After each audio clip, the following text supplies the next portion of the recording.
I heard of red beans and rice. Now, if I'm tripping and that's red rice inside of red beans and rice, let me know, because I'm not a cook. I don't know.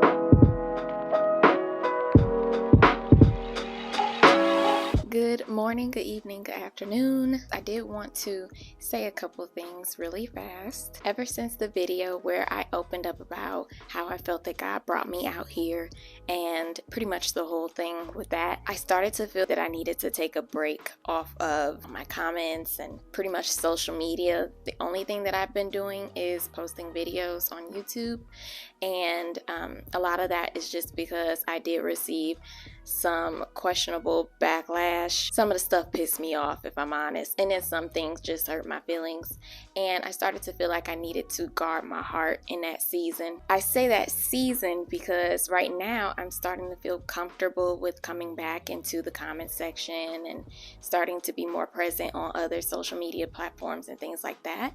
And so this is a PSA. If you're receiving notifications from older videos, just know that this is me going through the videos that I post where I was not really responding to anybody. I was really just trying to stay out of the comment section. And then as well, if you were by chance any of the people who spoke pretty much disrespectfully or was just too opinionated for my liking, you'll probably be blocked. I used to say I wouldn't block people, but I changed my mind. Some people just got real out of hand. Some people just had a lot to say about what I chose to do with my life.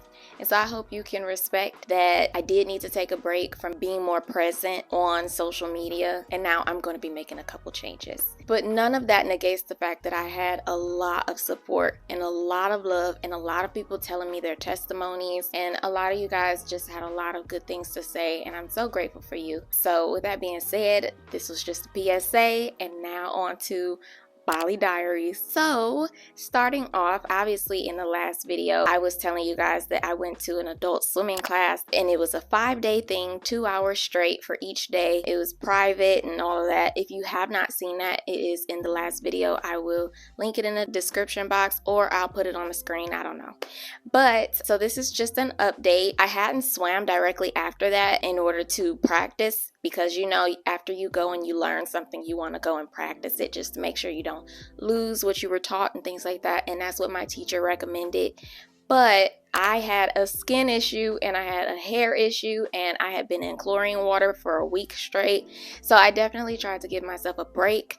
And so I took 2 weeks from being in the water. Just recently, I did finally go back into the pool, and I attempted to do what my teacher had taught me, and thankfully, I will say I had not lost it. I got every single thing that he taught me correctly in the water by myself, and I am proud to say that I officially feel like I am a swimmer now. Does that mean that I won't be practicing from here on out?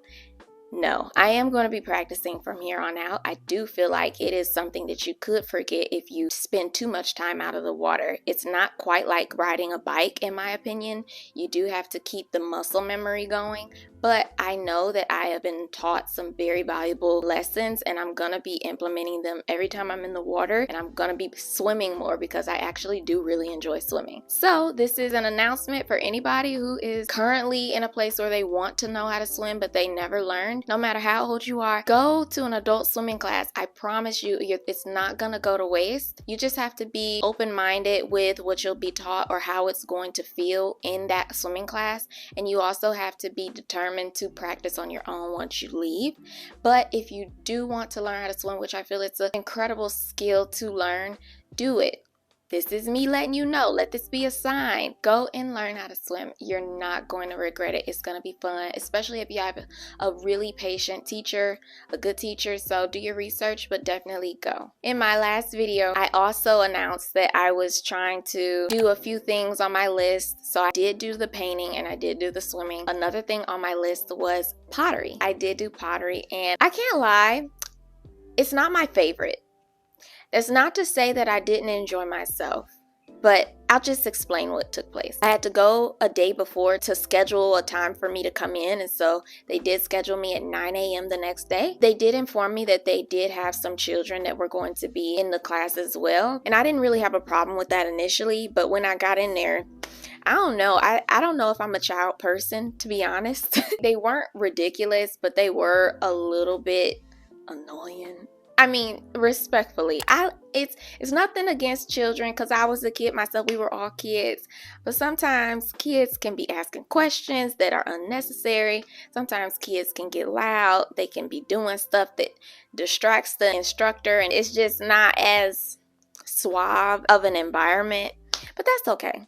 You know, I still enjoyed myself, and my instructor was a really good instructor, so I blame the kids, pretty much. I did sign up for the wheel throwing pottery class, but I also got a chance to paint and sculpt one of their vases that were already pre-made, because the thing that I had thrown on the wheel, it had to dry, so I wouldn't be able to paint it and sculpt it. And then I was also able to officially paint another vase that I'll be able to take home. I really did some of everything. I'll say out of everything, I enjoyed the wheel throwing process the most. Even though I would honestly say from a 1 to a 10, I was probably like a 6 as far as efficiency. You have to really have steady hands. Prior to me going into throw class, I thought I had steady hands, but every time he told me to apply pressure and sculpt the clay upwards in order for it to become like this cylinder type thing, it would be crooked, and I'm like, dang, I thought that I did it. It was still pretty cool, and I think what made it the best was my instructor, because he was funny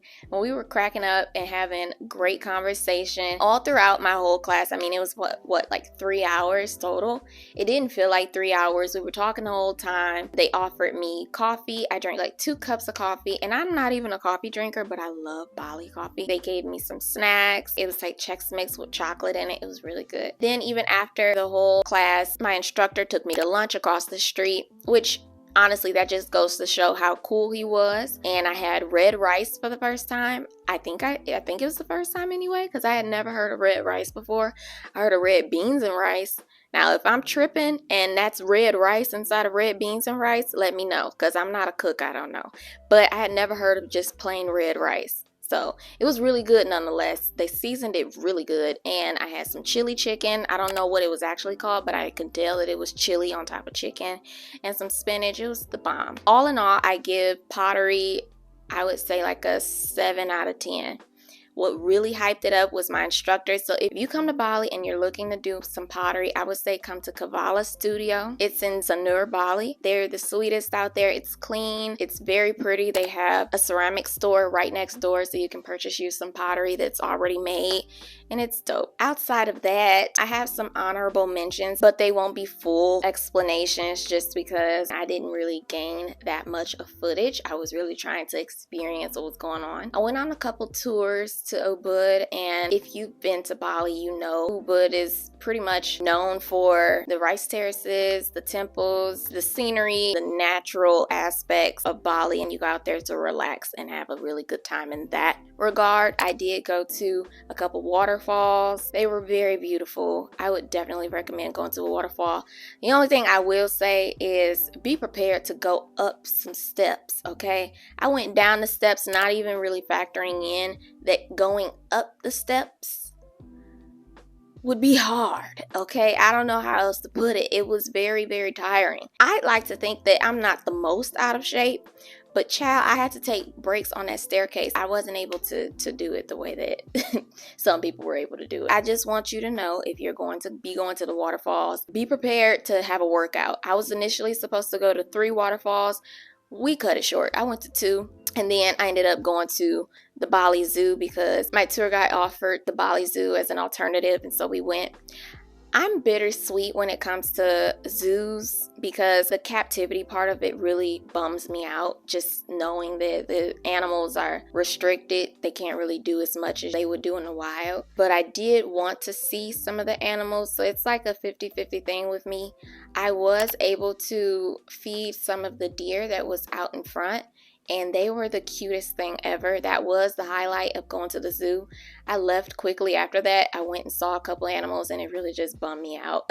I wouldn't honestly recommend the zoo. I don't think it's worth it. Other than that, I did also go to a coffee plantation, and that I enjoyed the coffee plantation more than almost anything in Ubud. I really don't know why. I don't know why I enjoyed myself most in the coffee plantation. I was only there for like 45 minutes. You're really just going along this pathway with the tour guide in front of you, and they're telling you the process in which they create the coffee. And if you know, you know, but I'll let you know just in case you don't know. Some Bali coffee is known for how rich and how good it is. It's because of their process.